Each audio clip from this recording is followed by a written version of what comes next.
Welcome into the Superdome as the New Orleans Saints get set for Week 4 against the Tampa Bay Bucs. I'm Brooke Kirchhofer alongside Nick Underhill, giving you some pregame coverage presented by Matt Bowers Auto Group ahead of this one. And we've got some good news to report to start.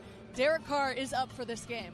Yeah, so he came in today, met with the team, felt good about how he felt this morning. He threw on Friday. I'm told after Friday's practice, he really felt no pain after that session. And that's kind of what we saw out there, too. He was throwing, and it didn't look like he was limited at all. You can tell me if I'm crazy, but if we hadn't known that he had an AC joint injury, I don't think that you would have been able to tell based on how he threw the ball on Friday. Yeah, I was surprised that he was actually listed as limited on the Friday injury report because he did not look like he had any limitations. He was able to throw the ball like he normally would on a Friday. We saw the rotation in his shoulder. No issues with that AC sprain. Now, whether it was painful or not, probably had to do with a cortisone shot, which we expect that to be the case here today. But this just speaks to the toughness level of quarterback Derek Carr. He's only ever missed 2 games in his NFL career due to injury. And us talking with Kendre Miller today, the rookie running back, he said he saw a difference in Carr when he walked in on Tuesday and Wednesday to get treatment. Remember, Kendre's probably still in there working on his knee, so he's probably sitting across from him in the training room as he's telling us this, saying, look, the fire in Derek's eyes that I saw all week, I knew he was coming back. I knew this wasn't going to be a slow rollback, whether Derek wanted it to be or not. It's more a matter of, do the Saints want to protect him against an offensive line that has really struggled? Yeah, and that's what I'm scared about, and I think that was part of the consideration here. It wasn't just the health. It's, can Derek be okay when he takes a hit? Because you have to expect him to take hits. They've given up 12 sacks so far. He's on pace for like 68 sacks this season, which is way too many. It's something that you have to correct. And if Vita Vea plays and he comes up the middle and he hits Carr, that's going to be a major, like, I think everyone's going to hold their breath a little bit to see how he responds. I think that's the thing that you have to be worried about in this. It's not just how does he throw the ball. Can he bounce back if he takes a hit? That's the one thing I don't think anybody can answer, but if they're playing him, they must feel okay about it. We're going to continue breaking down this game as we get closer to kickoff, but this show is for you guys, our NOF audience. This is a live question and answer show, so be jumping into the chat. I'm going to be paying attention to it as we continue to preview. We will get to those questions in a little bit, but I was actually telling Nick yesterday, I hate to be the Herm Edwards, but you play to win the game. Anytime a quarterback goes into a game, there is a risk for injury. And if that's the case, I believe Derek Carr was going to go in today. If he was good enough to find success and good enough to be the starting quarterback and not affect the game plan, I thought he was going to play. And sure enough, he is playing today. Yeah, I mean, I had some doubts, but definitely that's how you have to approach it. And look, they're in a dogfight right now. I don't feel like you can really give up any ground. I feel like if you win that game last week, there's maybe a little bit more leeway. And it's crazy to say week 3 of the season, it is a long season. There is an argument for being cautious and making sure. But if your doctors tell you it's okay and you can win this game, it's a divisional opponent. Tampa's better than I think anybody thought they were going to be. It's still early. That might come out in the wash, but they're playing really good football right now. They're winning games. The Saints need to just keep their foot on the gas a little bit, and if he is good to go, you play him. And look, this is what you do with your quarterback. Like last year, I know D.A. caught a lot of flack for playing Jameis Winston with the broken back. Jameis wanted to play. Drew Brees wanted to play with 4 broken ribs. Drew Brees wanted to play with the AC joint injury. Tom Brady plays through injuries. That's just kind of what you do at that position, and availability does matter. So if you're not hurting the team and you're out there, now if Carr's out there and he can't throw the ball, get him out of there. Like, make that decision then. But if you feel okay about it now with the information you have, you think he can succeed, you kind of got to let him try and do it. Yeah, it's the NFL. Like I said, you can take a hit any day of the week that could potentially wind up being a serious injury, especially as the quarterback. Look, we're going to see if this offensive line can figure it out in week 4 with Cesar Ruiz expected to be out, still in concussion protocol. But the good news for this offensive line that will help them is Alvin Kamara is back, and what he can do with the short passing game is going to help this offensive line. Yeah, I think it's huge. He's one of the best players on the team, and I think having him back just kind of opens things up quite a bit. I don't think that they've had that short passing game going with the running back the way they wanted it to go. Kendre Miller was supposed to be good at it. He only played 1 game so far, so that hasn't been something. Tony Jones is really the only guy that's been able to contribute there. But I think that is a way. Like, you get that pass rush, and they're hitting those A-gaps in the middle of the offensive line. Like, that's a quick outlet there, and now you have Alvin there, and you trust him. And I think that's the biggest thing here. Like, there is a massive difference, and this isn't a knock on Tony Jones. There's a massive difference between throwing the ball under pressure to a spot and trusting that Alvin's going to be there, and throwing it to a spot and trusting that anybody else on the team is going to be there, because you know he's going to get it done. So I think that's huge. I think it does help with that protection issue, and it's something that I think is going to open up the offense as a whole. Just having him out there, you have to focus on him. You're focusing somewhere down low that opens things up deep. So I think it's a huge thing for the offense. I'm going to be honest, too. I think Alvin, seeing the issues with the offensive line earlier in the season, him having to sit and watch from home, he even talked to us a little bit about how he saw different holes or saw different things. He was texting Cesar Ruiz saying, hey, man, can we do this, that, and the other? I think Alvin Kamara is going to utilize some of the things that he saw were open that maybe Alvin can do and not a Jamal Williams or a Kendre Miller can do. And Kendre also said, too, look, it was his first start. He was in his head. He didn't really let himself play freely. I think we're going to see more of that today. I think it helps having Alvin Kamara, veteran presence in, and Kendre can kind of just play off of Alvin. But let's get to some of these questions. This one, we've been getting asked about this a lot. Do you think we'll see anything from Nick Saldiveri? He's somebody we haven't really talked about since training camp. I don't think so, not unless there's an injury. And I don't think he should see the field. And look, I know people have their preconceived notions about Andrews Pete, and what he did last week doesn't necessarily dictate what he's going to do next week. But I thought he played really well last week against the Packers. I think you can make an argument that him and Penning were the two best players on the offensive line. I thought it was different. It felt settled. If he plays well again today and keeps doing so going forward when Cesar Ruiz comes back, I think you have a real decision to make. But there is a lot that he needs to show again today. It's a tough test today. But that Green Bay interior defensive line is really, really good. So I don't think we need to see Saldiveri. I think Pete did a good job last week. Yeah, and I'm seeing some more questions just asking about the offensive line, wondering if Pete is starting the rest of the season or is it just until Ruiz is back? Will we see any changes on the offensive line? I don't think Cesar lost his spot to Andres Pete. It might be that Andres Pete starts and James Hurst goes out. Yeah, for sure. That's where it would come, for sure. And look, I mean, he got the chance. Andres Pete was hurt throughout training camp. Now, if Pete locks this down, again, I think you have a very, very serious decision to make. It doesn't necessarily mean that it is going to go that way, but it would be malpractice if Pete has good games in a row, and you don't have a conversation, at least, about what the best way is going forward. And it can't be about hurt feelings or anything at this point. You gave a guy a job. If he loses it, he loses it. It's a dire situation. So if you can just get a modicum better on the offensive line, you have a responsibility to do that. I mean, you paid this quarterback a lot of money, and you've already seen that he's gotten beat up week to week. Something does have to change in week 4. All right, let's shift gears to the defense. RT asks, can we expect Marshawn to travel all game with no Paulson and May/Howden out? Who do we bring in for our dime package? And we did see Lonnie Johnson actually in that a little bit, but it looks like Lonnie Johnson's going to actually be in Marcus May's spot with Jordan Howden now. So now who will be in the dime package? Yeah, so I think for sure Marshawn travels in this game, and being without the guys, it's even more reason to do it. Like I think you have to. You don't have the players to kind of just play size or anything. So I expect him to be on him the whole game. Dime package, I think it's going to be Jonathan Abram coming in. I think that's going to be how they do it. They elevated him from the practice squad this week. So I think he's going to be the next guy up. He probably plays down in the box. I don't think he's somebody you want out in space. So that's my best guess at how they kind of configure the defensive lineup this week. This one's interesting. This will be the last offensive line question that we get probably. Why do the Saints not look at adding a player like Taylor Lewan, at one point considered one of the better left tackles in the league, just has an injury history but could teach Penning a thing or two? I mean, we were talking about that this week. Why are they not looking at La'el Collins? They didn't even call La'el Collins camp, according to what we heard from the people in his camp. They brought in guys that would potentially be backups for the starters. Why are they not? Is it too far into the season for them to bring in a veteran to just start right away?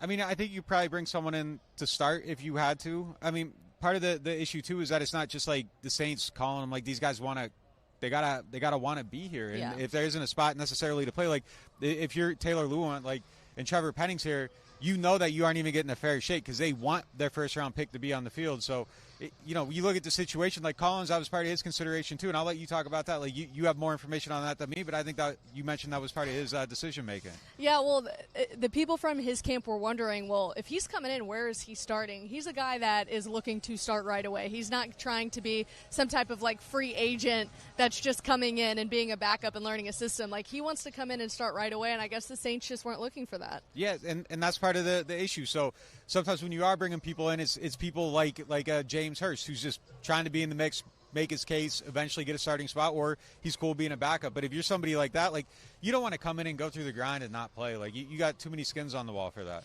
My biggest fear with this offense compared to Tampa Bay's offense, as far as putting up numbers and who can keep up with who, Tampa Bay's been clicking on offense. We haven't seen it yet from the Saints. And if you are playing with a banged-up Derek Carr, can the offense finally live up to its potential?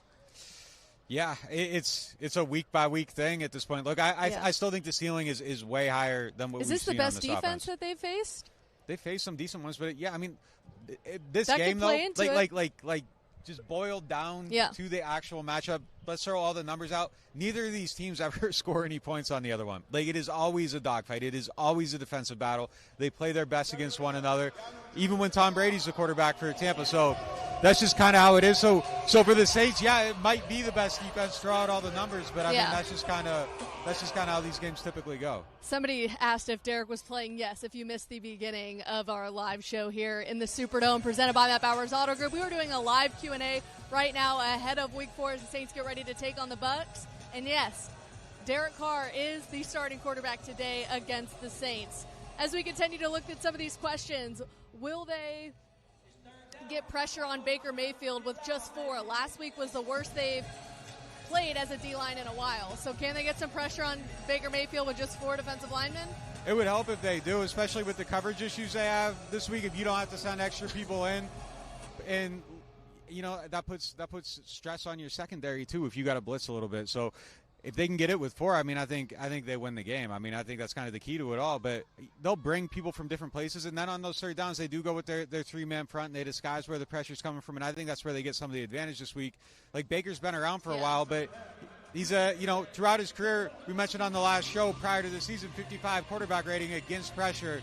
So if you can create that on third down by bringing 4 guys and disguising where the 4th is coming from, I think then your secondary can make some plays. This guy's asking, can we put a bulletproof vest on Carr's shoulder? No, unfortunately. The flak jacket? He just can't get hit. Yeah, he can't get hit. His bulletproof vest, it needs to be the armored car in front of him. Exactly. So if those guys don't show up, all the pressure in the world is on them this week on that offensive line. So they need to make plays. They got to stop guys from getting back there. The season's kind of on the line. Like, you can't let this dude get hit. You just can't let it happen. We'll see if they can handle the pressure like you are with the stadium noises that are going on behind us. They're doing some tests here in pregame. Next question. Will it take time for Kamara and Carr to get in chemistry during the game? I thought they had good chemistry all summer. Now, you can correct me on that if I'm wrong, but, like, I thought they clicked pretty quickly. And Alvin is he's just such a smart player. Yeah. Carr's such a smart player. Like, there might be, I could see some hiccups maybe on, like, some option routes and stuff early in the game, but they're going to talk about that. They're going to fix it. Like, I think where they start in the first quarter, they'll even be better by the fourth quarter just by going through these plays, looking at them, figuring out, like, how they're seeing the field. But they seem to be very much on the same page. Now, you go away for 3 weeks, some of that might disappear, but I think it's going to be okay. I would compare it to Michael Thomas just because of the volume that Michael Thomas and Derek Carr said they were communicating before they even went to training camp. So was Alvin Kamara and Derek Carr. And Alvin Kamara, I feel like, is an extension of the offensive play calling because he does have such a high football IQ. He was texting Derek Carr different plays that he wanted to run, how he wanted to get involved in the passing game. I would expect to see a lot of that. Another question is not even just an extension. Like, in the past, like, Sean has allowed Alvin to come over and, like, pick plays and call plays for the offense. So, like, he's just that smart. He's one of the smartest football players I've ever been around. Absolutely. So with Kamara being back, do we expect it to be Kamara and Kendre by committee that they're sharing the ball? Taysom Hill gets added in there in the run game. How do we see that expecting to, I guess, the reps get shared with the running backs? Yeah, I think it'll be a shared distribution kind of on it. You know, I think long-term, though, the ideal way to do it would probably be to have Kendre doing the hard, dirty work, taking the hits, first, second down as much as possible, and then Alvin kind of, being the sauce on top of everything else. But coming into it, it's going to be interesting to see. I think it might take some time to just kind of figure out that perfect balance. I think Alvin's going to get his carries for sure, though. Another good question. Any chance Alontae Taylor plays outside instead of the nickel? We actually saw him kind of shift with Isaac Yiadom in Green Bay, where Alontae Taylor was sometimes outside, but he more or less stayed in the slot corner role. So I don't expect to see him change a whole lot. Yeah. But if Isaac Yiadom can't handle Chris Godwin, I expect Chris Godwin to be his job, then we might see Alontae Taylor slide outside. Yeah, you nailed it, though. Like, I think that's it. If he struggles on the outside, you get Alontae back out there. Yeah, and then maybe you look at Hugo or somebody. I don't know if he's going to be active this week. We'll see here shortly. But, yeah, I think he's going to be like last week, though. I think you trust Yiadom out there. If he's on Godwin and Godwin's cooking him, obviously you got to make a change pretty quickly. But if not, I think it's going to be the same thing. It would be Taylor and Lattimore in base, and then when they go to nickel, Taylor would slide inside and Yiadom would come on. Next question, should Saints look to run more of a Drew Brees offense, quick passes, since the O-line has not been protecting the quarterback? If we only have 2.5 seconds to pass, then do you Yes. quick passes, right? Yes. That's Yes. what we've been saying. Yes. Derek Carr, we just haven't seen it. That's not his game. And it's kind of hard to ask a quarterback to get out of his game, especially when he's dealing with injury with an AC sprain. I don't know if we're necessarily going to see that. He also hasn't had Alvin Kamara to dump those quick passes off, too. I think that will help. Yeah, but, I mean, look, it needs to be his game this week. You got to protect yourself. You got to be smart about it. Like, I know he likes to let things develop a little bit, take some shots down the field. I even defended the decision on the third down where, he was trying to get the 3rd and 9. He thought the blitz got picked up. You have Jimmy Graham going over the middle. Like, it made sense to me to, like, eschew that and look for the 9-yard pass and get the first down based on what he saw in the protection. But, like, in this game, dump it off and just get to the next set of downs. Like, you can't take the risk. You can't take the hit. So that's how Drew was playing for a long time. He extended his career. Drew knew, like, next hit, like, that might be it. I'm not going to let anybody hit me. And he didn't. Like, he just decided he wasn't going to get sacked anymore, and he didn't get sacked anymore. Derek needs to have some of that in his mind for sure. Man, I don't even want to ask you this question. If prime Sean Payton was coaching this team, Saints would easily win 13 games. Maybe. It's been a lot of the play calling, though. It's been a lot of Dennis Allen. Like, Like, this defense playing the way it is, like, if you get better offensive play calling, yeah, sure. But, like, yeah, we'll see. I don't know. Like, I don't know. Sean gave up 70 last week. I don't know. My thing is 13 games. The defense would still be what it was if Sean was here because he kind of just let Dennis Allen do his thing. And Dennis Allen is still putting all of his time and effort into the defense. I don't know if we talked about potentially them bringing in an offensive analyst to help Pete Carmichael. That could still be in the cards. Yeah, I mean, if it stays bad, it's got to be. But, look, I think 13's a big number. Like, 13's a crazy number. Like, 10, 11 games, like, I would feel highly, highly confident that they get there. But, look, they aren't off to that bad of a start. They'd be 3-0 if they didn't just falter last week after Carr went out. Team got deflated. Like, I think it's just you saw the human element enter the game. And people like to act like there is no human element. But people are people. And your quarterback's down. It's just the air went out of the stadium. Yeah. They're almost a 3-0 team, though, right now. They definitely got to be better on offense, though. If the Saints want to get a win, what amount of touches should Kamara have today to help out this offense? Oh, you take it. 15? 15? I was going to say 12. That's high. I was going to say 12. So I'm taking the over then on 12. Okay.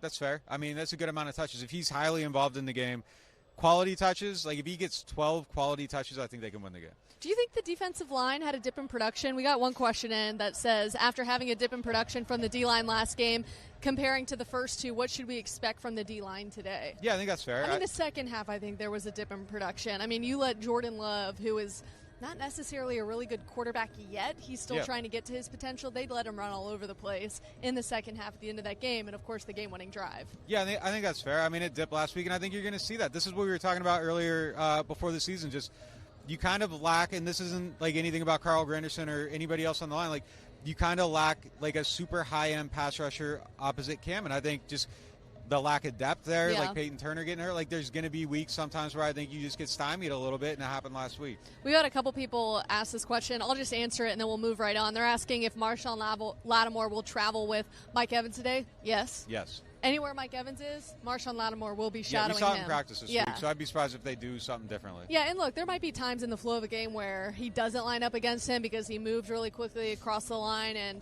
Marshawn just couldn't get there. But, no, the majority of the time he's going to be following him. Yeah, if he doesn't, it would maybe be like specific red zone packages or like if Mike ends up in the slot. Can we please pick up the tempo? Everything is too slow, too predictable, and too bland. Let's get these horses out the stable and get Carr into rhythm. Now, look, we have seen Derek Carr under pressure in second halves go deep to Chris Olave, Rashid Shaheed. I'd like to see that more in the beginning of the game, and I think they can do that against this Bucs defense that has a lot of injuries with the cornerbacks and the safeties. I think they need to stay away from that, potentially stay away from the run game and go deep, just because you have that two-headed monster, that linebacker duo of Devin White and Levante David, and then you've got Antoine Winfield too. So look, I think taking the deep shots is going to be big for the Saints, but can Derek's arm handle it is the question. Well, look, I mean, that's the thing. Like, first quarter, third quarter, coming out, take those shots while that cortisone cocktail is, running wild in the shoulder before it, starts to wear out a little bit. So, yeah, if I'm taking my shots on the field, I'm trying to do it early. It's kind of like the 2018 playoff game. Like, Breeze had a banged-up shoulder. They came out first play of the game. They tried to take a shot to tag Ginn down the field. find out Drew's shoulder isn't working, and it was like, oh, man, we got to go to these little pop passes the rest of the game. Like, find out early, do the heat check, and see where it's at. All right, we're going to take a few more questions just to answer this one real quick. Thank you guys for watching the live pregame show. Yes, we will try to do this ahead of every game, giving you guys just a last little bit of the game. I know we break it all down during the week, but this is an opportunity for you guys to get your questions in, and we will try to answer them live ahead of the inactives list. Well, who do we expect to be on the inactives list for the Saints? I know we don't have it just yet, but who do we know that is out right now? I don't think we're going to see any surprises. Like the big ones, Ruiz, Debo, No May, obviously. Outside of that, I think it's going to probably just be kind of business as usual. Jake Luton's on the 53. Like, he's probably one that won't be active this week. So I'm not expecting Kyle Phillips. I think it's just going to be kind of the guys you expect to be out. Do they need to blitz more on defense? No, I mean, I wouldn't, not with the banged-up secondary. I think it kind of opens you up, and it takes help away from other people. So I would be smart about it. I think you got to pick your spots, but I definitely wouldn't just, like send the cavalry right now. Next question. Do you all think Olave is slated for a big game? Bucs are down a corner. It's either going to be Olave, Rashid Shaheed, or Michael Thomas that's going to be going after that spot of the field where they do have a backup in. All right, let's do this. Who's leading in catches? Who's leading in yards today? I wanted to go Michael Thomas before the game, but I'm going Chris Olave. I think Chris Olave will have I think Chris Olave will lead the receivers. I think it'll be Michael Thomas and then Rashid Shaheed. I'm going to go Mike in catches and Chris in yards. All right. Yeah. Do we expect explosive plays early in the game? I think he's going to hit one. We saw him in practice. Like, he was throwing the ball 35 yards down the field, routes on air. Granted, it's a little bit different. There's a lot of loft on those passes, but I think he's got it. I think he's going to be able to throw the ball down the field. Given the way their defense lines up, do we expect more of Mike T to be in the slot today, given Derek Carr's shoulder, also that they are starting a 5'8", 185-pound rookie? Well, damn, yeah, do it. Like, let Mike beat up the 5'8" guy. I would. I mean, I would definitely try to do it for sure. All right, guys, that's going to do it for our live question and answer presented by Matt Bowers Auto Group. We appreciate you guys joining us live in pregame as the Saints get ready to take on division rival, the Tampa Bay Bucs. The Saints are 3-1, looking to get that fourth win. Or excuse me, the Saints are 2-1. 2-1. 2-1, looking to get their third win as we are in week 4. We'll see you guys after the game.